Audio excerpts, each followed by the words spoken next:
از جلوی من به عقب مرکز. اینجا انقدر هوا سرده که گوز تو هوا یخ میزنه میفته به شنه. دستیار منم افتاد پایین، خرسای قطبی دارن دش ممالن.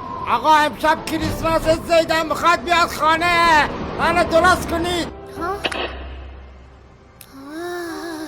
وای یکی کوزی کوزیش منو گرفت. وای لباس منه.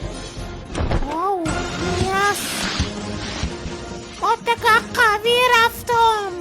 عباس بیا اینجا. عمدم. وقتی لباس تنت بکنی خیلی هم میخوان تو رو انتقام ازت بگیرن پسرم.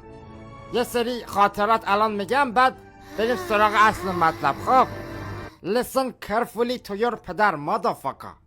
او جیسس. بچه که بودم بابام یه یخچال هوش مصنوعی گرفته بود، بعد تو مانیتورش فیلمای خاک بر سری نگاه میکرد. هر وقت در یخچالو باز میکردی میوه همه خیس بودن.